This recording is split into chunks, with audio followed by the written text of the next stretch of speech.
Hi friends, എല്ലാവർക്കും സുഖമല്ലേ? ഞാൻ സുഖമായിട്ടിരിക്കുന്നു.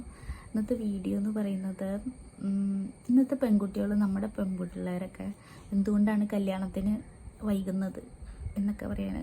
ഇത് ഒരുപാട് ഭയങ്കര ആധികാരികമായിട്ട് ഞാൻ പറഞ്ഞ് അങ്ങനെയൊന്നുമല്ല. എൻ്റെ കുറേ കാര്യങ്ങളിൽ എനിക്ക് അനുഭവം ഉണ്ടായ കുറേ കാര്യങ്ങളിലും കൂടി ഞാൻ ഇൻക്ലൂഡ് ചെയ്ത് പറയണമെന്ന് മാത്രമേ ഉള്ളൂ. എന്നെ കല്യാണം കഴിച്ചത് 19 വയസ്സിലാണ്. 19 വയസ്സിൽ എന്നെ കല്യാണം കഴിച്ചു. 20 വയസ്സിൽ എനിക്കൊരു കുട്ടി ഉണ്ടായി. അപ്പോൾ അന്നേരം ആ സമയത്ത് ഒരു 10 വർഷം അല്ലെങ്കിൽ ഒരു 13 വർഷം മുന്നേ എന്ന് പറയണ ആ ഒരു കാലഘട്ടം എന്ന് പറഞ്ഞു കഴിഞ്ഞാൽ പെൺകുട്ടികൾ ഒരു 18-20 വയസ്സിനുള്ള പിള്ളേരൊക്കെ ഇരുന്ന് കഴിഞ്ഞാൽ കല്യാണം കഴിച്ചില്ല. അല്ലെങ്കിൽ 20 വയസ്സിന് മോപ്പോട്ടുള്ള 21-22 വയസ്സിലുള്ള പെൺപിള്ളേരൊക്കെ ഇരിക്കുന്നത് ഭയങ്കര അത്ഭുത.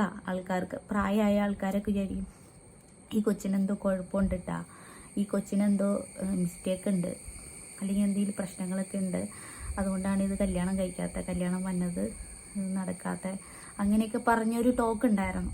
അപ്പം എൻ്റെ വീട്ടിൽ എന്നെ 19 വയസ്സിൽ കല്യാണം കഴിച്ചു. അത് എന്നെ കല്യാണം കഴിപ്പിച്ചു പഠിച്ചുകൊണ്ടിരിക്കുന്ന സമയത്ത്. അതിന് ശേഷം ഞാൻ പഠിക്കാനൊക്കെ പോയി. അത് എല്ലാവർക്കും അങ്ങനെ ഒരു ഓപ്പർച്യൂണിറ്റി കിട്ടണമെന്നില്ല. എൻ്റെ ക്ലാസ്സിൽ പഠിക്കുന്ന കുട്ടികളൊക്കെ തന്നെയാണെങ്കിലും പഠിക്കണം, അല്ലെങ്കിൽ 10ാം ക്ലാസ് കഴിഞ്ഞപ്പോൾ തന്നെ കെട്ടിച്ച് പിള്ളേരെ ആയ ആൾക്കാരുണ്ട്. അപ്പോൾ പിന്നെ പഠിപ്പിച്ചോളാം എന്നൊക്കെ പറഞ്ഞിട്ടൊന്നും അവരെ പിന്നെ ആ സ്കൂളിലേക്കേ പോയിട്ടില്ല, പുസ്തകം പോലും കണ്ടിട്ടില്ല. പിന്നെ അങ്ങനെയുള്ള എൻ്റെ ഫ്രണ്ട്സിൽ ഇപ്പോഴും ഉള്ള ആൾക്കാരുണ്ട്. ഞാൻ കല്യാണം കഴിഞ്ഞതിന് ശേഷം എനിക്ക് കണ്ടിന്യൂറ്റി കിട്ടിയില്ല, ഒരു കുറച്ച് സമയമൊക്കെ എടുത്തു, എങ്കിലും ഇപ്പോഴും പഠിച്ചുകൊണ്ടിരിക്കണം. പക്ഷേ എന്നാന്ന് വെച്ച് കഴിഞ്ഞാൽ നമുക്കൊരു ചെറുപ്പത്തിലൊരു സാധനം, ആഗ്രഹിച്ച സാധനം വലുതായി കിട്ടിയിട്ട് കാര്യമുണ്ടോ? അതിൻ്റെ ഒരു കണ്ടിന്യൂറ്റി കിട്ടില്ല. പക്ഷെ എങ്കിലും നമ്മൾ പഠിക്കണു. ഇതിപ്പം എൻ്റെ ഈ വീഡിയോ കണ്ടുകൊണ്ടിരിക്കുന്ന ആൾക്കാരിൽ പലരും പഠിച്ചുകൊണ്ടിരിക്കുന്ന ആൾക്കാരുണ്ടാവും. അത് എന്തൊക്കെ പ്രശ്നങ്ങളൊക്കെ കഴിഞ്ഞിട്ടായിരിക്കും പിള്ളേരുടെ പഠിത്തം, പിന്നെ അല്ലെങ്കിൽ വീട്ടിലെ കാര്യങ്ങൾ, വീട്ടിലെ പണികൾ, ഇതെല്ലാം കഴിഞ്ഞിട്ട് ജോലിക്ക് പോകുന്നവരുണ്ടാവും. ജോലിക്ക് പോകുന്നില്ലെങ്കിൽ വീട്ടിലെ പണികളും കുട്ടികളുടെ കാര്യങ്ങളൊക്കെ നോക്കി കഴിഞ്ഞിട്ട് ലാസ്റ്റ് പഠിക്കാനിരിക്കുന്ന ആൾക്കാരുണ്ടാവും. അതൊക്കെ ശരിക്കും പറഞ്ഞു കഴിഞ്ഞാൽ അന്ന് പഠിക്കാത്തതിൻ്റെ മിസ്റ്റേക്കാണ് നമ്മൾ ഇവിടെ ഇപ്പോൾ കാണിക്കുന്ന ആൾക്കാർ. ഇപ്പം എൻ്റെ പ്രായത്തിലുള്ളൊരു 34, 38, 40 വയസ്സിൻ്റെ ഇടയ്ക്കുള്ള ആൾക്കാർ ഇപ്പോഴും മിക്കവാറും പഠിക്കുന്നുണ്ടാവും എന്നാണ് എൻ്റെ ഒരു കണക്കൂട്ടൽ കേട്ടോ. അങ്ങനെ ഉണ്ടാവും മിക്കവാറും എല്ലാവരും തന്നെ. അതായത് 10-14 വർഷം മുന്നേ അല്ലെങ്കിൽ 13 വർഷം മുന്നേ ഒന്നും അവർക്ക് പഠിക്കാനായിട്ട് കഴിഞ്ഞിട്ടില്ല. അപ്പോഴത്തേക്കും അവർ കല്യാണം കഴിച്ചു. പിന്നെ ഇപ്പോഴത്തെ പെൺകുട്ടികളെന്ന് പറഞ്ഞു കഴിഞ്ഞാൽ ഇപ്പോഴത്തെ പെൺകുട്ടികൾ 25-26 വയസ്സ് എല്ലാ വീട്ടിലും ഉണ്ട്. പണ്ട് ഒരു 10-13 വർഷം മുന്നേ ഒരു 18-20 വയസ്സിൻ്റെ ഇടയ്ക്കുള്ള പിള്ളേരെ വീട്ടിലുണ്ടായിരുന്നു എങ്കിൽ ഇപ്പോൾ 13 വർഷം കഴിഞ്ഞതിന് ശേഷം ഒരു 26-30 വയസ്സിൻ്റെ ഇടയ്ക്കുള്ള പെൺകുട്ടികൾ ഇപ്പോൾ എല്ലാ വീടുകളിലും ഉണ്ടെന്നുള്ളതാണ് വേറൊരു സത്യം. അത് സത്യം പറഞ്ഞു കഴിഞ്ഞാൽ പിള്ളേർ കല്യാണം കഴിക്കാൻ പിള്ളേർക്ക് താല്പര്യമില്ല. കാരണം വേറൊന്നുമല്ല, ഉത്തരവാദിത്തം ഏറ്റെടുത്ത് ഇപ്പോൾ കുടുംബജീവിതമൊക്കെ ആണെങ്കിലും വിവാഹ ബന്ധങ്ങളും കാര്യങ്ങളൊക്കെ വരുമ്പോൾ കുറേ കാര്യങ്ങൾ ആണുങ്ങളെക്കാളും കൂടുതൽ പെണ്ണുങ്ങൾക്ക് മുൻതൂക്കം. ഒരു കുടുംബത്തിലെ എല്ലാ കാര്യങ്ങളും നോക്കണ പെണ്ണുങ്ങളുടെ ഒരു ഉത്തരവാദിത്തം കാര്യങ്ങളും ഉണ്ടല്ലോ, അതൊന്നും പെൺകുട്ടികൾക്ക് ഏറ്റെടുക്കാൻ പറ്റുന്നില്ല. പിന്നെ രണ്ടാമത്തെ കാര്യം എന്ന് വെച്ച് കഴിഞ്ഞാൽ ഗർഭധാരണം. അതിന് വേണ്ടിയിട്ട് സമയം കണ്ടെത്താൻ പിള്ളേർക്ക് താല്പര്യമില്ല. അതായത് ഒരു കുഞ്ഞ് ജനിക്കുന്നത് വരെ കുഞ്ഞ് ഒരു കാലയളവ് 10 മാസം ആ സമയം ജോലിക്ക് പോകുന്നവരാണെങ്കിൽ ജോലിക്ക് പോവാതെ എന്ന് നോക്കുകയും ചെയ്യണം. പിന്നെ അതിന് ശേഷമാണെങ്കിലും കുഞ്ഞുണ്ടായി കഴിഞ്ഞ് കഴിയുമ്പോൾ അതിന് ഫീഡ് ചെയ്യാനാണെങ്കിലും ഒക്കെ സമയം കൊടുക്കണം. അപ്പോൾ ഇതൊന്നും പിള്ളേർക്ക് പറ്റണ കാര്യമില്ല, വയ്യ ഇവർക്ക്. ഇവർ ചിന്തിക്കുന്നത്, ഇപ്പോഴത്തെ പെൺകുട്ടികൾ കൂടുതലും ചിന്തിക്കുന്നത് ഒരു കാറ്റഗറിയിൽ സാമ്പത്തികമായിട്ടും മുന്നോക്കം. അതായത് ഞാൻ ഇത്ര പഠിച്ചു, എനിക്ക് ഇത്ര ജോലിയുണ്ട്, അപ്പോൾ എനിക്ക് ഇച്ചിരി കൂടെ കാര്യങ്ങൾ, ജോലി ഉണ്ടല്ലോ, എനിക്ക് സാലറി കിട്ടുന്നുണ്ട്, പിന്നെ എന്തിനാണ് ഞാൻ ഇനി വേറൊരാളുടെ കീഴിൽ പോയി അയാൾക്ക് പണിയെടുത്ത് കൊടുക്കണേ? അല്ലെങ്കിൽ വിചാരിക്കും എന്തിനാണ്, നമുക്ക് സ്വന്തം ജീവിക്കാനുള്ള ഒരു കാര്യങ്ങളുണ്ടല്ലോ, പിന്നെ നമുക്ക് വേറൊരു പേരൻ്റെ ആവശ്യമില്ലല്ലോ എന്ന് വിചാരിക്കുന്ന പെൺകുട്ടികളും ഇല്ലാതില്ല. പിന്നെ വേറൊരു കാറ്റഗറിയിൽ പെടുന്ന പിള്ളേരെന്ന് വെച്ച് കഴിഞ്ഞിട്ടുണ്ടെങ്കിൽ കാത്തിരിക്കാൻ തയ്യാറായിട്ട്, അതായത് ഞാൻ ഇത്രയും പഠിച്ചു, ഞാൻ ഇത്രയും ജോലിയൊക്കെ ചെയ്തു, എനിക്ക് അല്ലെങ്കിൽ ജോലിക്ക് പോയിട്ടില്ലാത്ത കുട്ടികളാണെങ്കിലും ട്രൈ ചെയ്തുകൊണ്ടിരിക്കുന്ന പിള്ളേരുണ്ടാവും. അവർ ചിന്തിക്കുന്നതെന്ന് വെച്ച് കഴിഞ്ഞാൽ ഞാൻ കുറേ ഇത്രയും വർഷങ്ങൾ കാത്തിരുന്നു, ഇനി നല്ലൊരു ബന്ധത്തിന് വേണ്ടിയിട്ട് എനിക്ക് കാത്തിരുന്നുകൂടെ, അങ്ങനെയും ചിന്തിക്കുന്ന കുട്ടികളുണ്ടാവും. കുറേ പേര് അങ്ങനെയും ചിന്തിക്കുന്ന ആൾക്കാരുണ്ട്.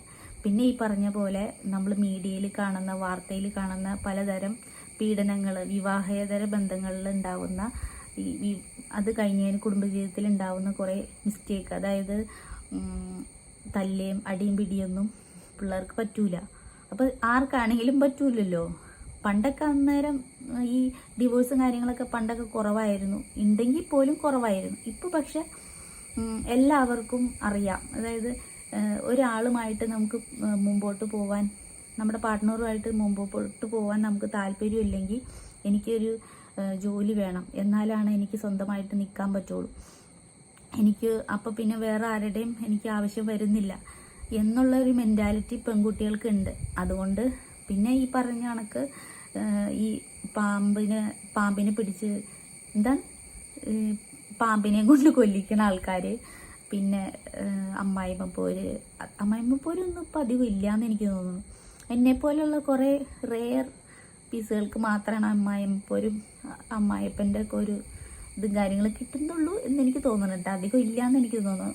ഇച്ചിരൂടെ ഇപ്പം നിലവിലുള്ള ഇപ്പോൾ കല്യാണം കഴിഞ്ഞ ആൾക്കാർ, ഒരു 3-4 വർഷത്തിനുള്ളിൽ കല്യാണം കഴിഞ്ഞ ആൾക്കാർക്കൊക്കെ ഇച്ചിരൂടെ വിവരം വന്നു എന്നെനിക്ക് തോന്നുന്നു. പക്ഷെ കുറേ പേരുണ്ട് കേട്ടോ, ഇപ്പോഴും ബുദ്ധിമുട്ട് അനുഭവിക്കുന്ന ആൾക്കാരുണ്ട്, ഇല്ലെന്ന് ഞാൻ പറയുന്നില്ല.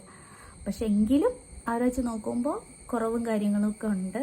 പിന്നെ ഡിവോഴ്സ് എപ്പോൾ വേണമെങ്കിലും ചെയ്യാം, അല്ലെങ്കിൽ കല്യാണം കഴിഞ്ഞ ഒരു 6 മാസത്തിനുള്ളിൽ ഡിവോഴ്സ് ചെയ്യുന്ന ആൾക്കാർ ഇഷ്ടം പോലെ ഉണ്ട്. അത് അവർക്കെന്ന് വെച്ച് കഴിഞ്ഞിട്ടുണ്ടെങ്കിൽ ഇനി മുമ്പോട്ട് പോകാൻ താല്പര്യമില്ല, അല്ലെങ്കിൽ എനിക്കൊരു നല്ല എൻ്റെ ജീവിതം ഇങ്ങനെ കളയുന്നത് എന്തിനാണ് എന്ന്. മൊത്തത്തിൽ പറഞ്ഞു കഴിഞ്ഞാൽ പെൺകുട്ടികൾ ശരിക്കും സ്വാതന്ത്ര്യമാണ് ആഗ്രഹിക്കുന്നത്. ഇപ്പോഴത്തെ പെൺകുട്ടികൾ സ്വാതന്ത്ര്യമാണ് മെയിൻലി ആഗ്രഹിക്കുന്നത്. അവർ സ്വന്തമായിട്ട് സാലറി അല്ലെങ്കിൽ സ്വന്തമായിട്ട് ഒരു ഇൻകം കണ്ടെത്തി പഠിച്ച് ജോലി ചെയ്യുന്ന ആൾക്കാരൊക്കെ ഉണ്ട്. അപ്പോൾ അവർക്ക് സ്വന്തമായിട്ട് മറ്റുള്ള ആരുടെയും ഒരു പ്രഷർ താങ്ങാനുള്ള മനോഭാവം ഇപ്പോഴത്തെ പെൺകുട്ടികൾക്കില്ല. അവർക്ക് സ്വതന്ത്രമായിട്ട് പാറി നടക്കണം എന്നുള്ളൊരു ധാരണയിലാണ് ഇപ്പോഴത്തെ പെൺകുട്ടികൾ പോയിക്കൊണ്ടിരിക്കുന്നത്. അത് നല്ലതാണ്. പക്ഷേ എങ്കിലും കുറേ നാൾ കഴിയുമ്പോൾ എന്ന് വെച്ച് കഴിഞ്ഞിട്ടുണ്ടെങ്കിൽ ഈ കല്യാണം ഇങ്ങനെ വൈകിയാല വരുന്നത്. അതായത് 30 റേഞ്ചിലുള്ള കുട്ടികൾ പതുക്കെ കല്യാണം കഴിക്കുമ്പോൾ അവരുടെ കുട്ടികൾ ഉണ്ടാവുന്നതും പതുക്കെ ആയിരിക്കുമല്ലോ. അപ്പോൾ അങ്ങനെ ഈ ജനസാന്ദ്രത, അതായത് കുഞ്ഞുങ്ങൾക്കുള്ളൊരു ഇത് കുറവായിട്ടായിരിക്കും വരുന്നത് എന്നെനിക്ക് തോന്നുന്നു, അല്ലേ? അങ്ങനെ ആയിരിക്കണം. അപ്പം ഈ ഒരു 2024-23 കാലഘട്ടത്തിലുള്ള സർവേയിൽ പറഞ്ഞേക്കുന്നത്, പെൺകുട്ടികളുടെ ഒരു സർവേ അനുസരിച്ച് പറഞ്ഞേക്കുന്നത് ഇങ്ങനെയുള്ള കാരണങ്ങളാണ് പെൺകുട്ടികൾ പറയുന്നത്. പിന്നെ ഈ പറഞ്ഞ കണക്ക് കല്യാണം തന്നെ വേണമെന്നില്ല. ഇപ്പം മൊബൈലും കാര്യങ്ങളും ഒക്കെ ഉള്ളതുകൊണ്ട് നമുക്ക് കല്യാണം കഴിച്ച് സുഖമായിട്ട് ജീവിക്കുക എന്നുള്ളൊരു ഓപ്ഷൻ മാത്രമാണ്. അല്ലാതെ ജീവിക്കുന്ന ലിവിങ് ടുഗദറായിട്ടും അല്ലാതെയും ജീവിക്കുന്ന ആൾക്കാരൊക്കെ ഇഷ്ടംപോലെ ഉണ്ട്. മെയിൻലി പറയുകയാണെങ്കിൽ ഇപ്പോഴത്തെ പെൺകുട്ടികൾ സ്വാതന്ത്ര്യമാണ് ആഗ്രഹിക്കുന്നത്. നമ്മളെപ്പോലുള്ള ആൾക്കാരാണ് ഇപ്പോഴും കുറേ കൂട്ടിനുള്ളിൽ കിടക്കുന്ന കിളീനെ പോലെ ഇങ്ങനെ കിടക്കുന്നത്. Okay, thank you. ഇത്രയുള്ള പറയാൻ.